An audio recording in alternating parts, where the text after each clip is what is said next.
Jim Farmer, Georgia Voice. Hi, Jim. Hey, Victoria, how are you?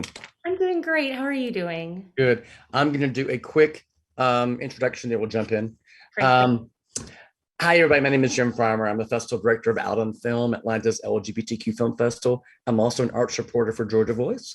The new series First Kill, premiering on Netflix June 10th, is based on V.E Schwab's New York Times bestselling short story, In Vampires Never Get Out, Tales with Fresh Bite.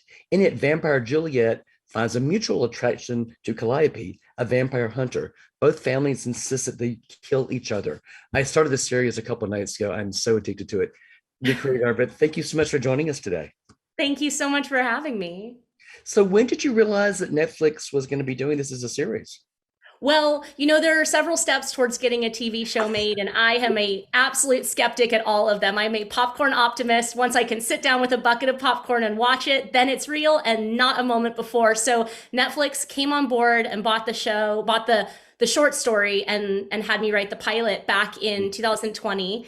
And I was not convinced it was going to happen. We got a green light for the series. We got a writer's room. We got pre-production, production, and post. I still was like, the show's not going to happen. I finally saw the trailer, I think 2 weeks ago, and I was like, maybe the show's going to happen.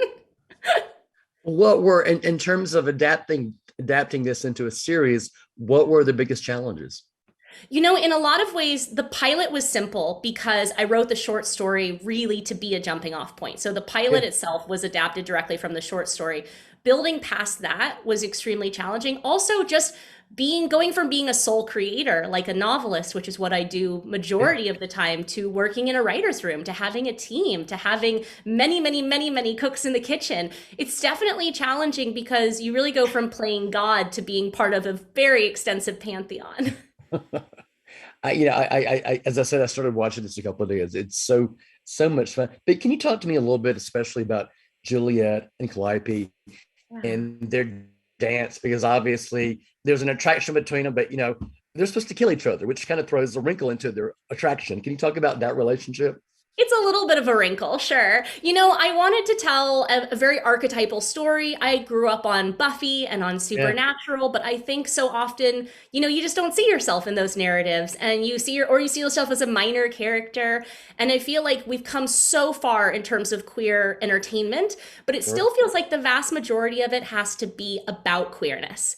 And Yeah. I'm like, queer kids deserve adventures. They deserve genre stories. I want to see myself in those queer existence narratives. And so their love story was really, and kind of their push pull, star-crossed lovers, was really about allowing them both to take up space in a supernatural setting, to Mhm. be, have the dynamics that they have to figure out within their families, as well as trying to figure out how to pull off a love affair that seems doomed. There's a great ensemble cast. Can you talk a little bit about some of the other assorted characters as well?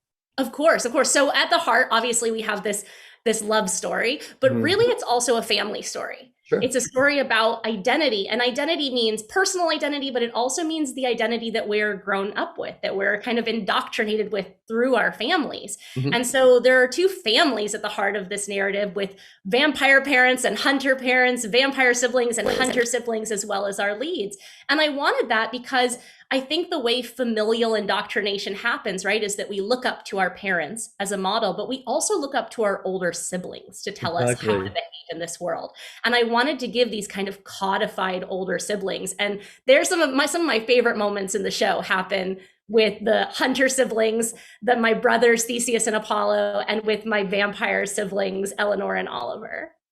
I have 1 minute left. A quick aside. Thank you for casting Elizabeth Mitchell. I am Manoa. Oh, I But mean, a she's gift, amazing. a Exactly. gift. Real quickly, can you talk a little bit about Savannah as a character in the show and filming in Savannah?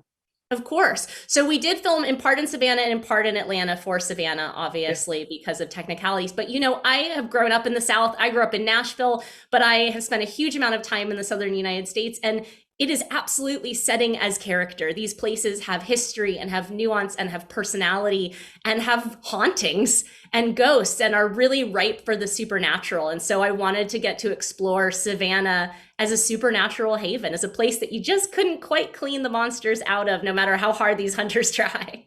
Exactly. So many people are going to like this series. First Kill debuts on Netflix June 10th. Thank you so much for bringing this to us. Of course.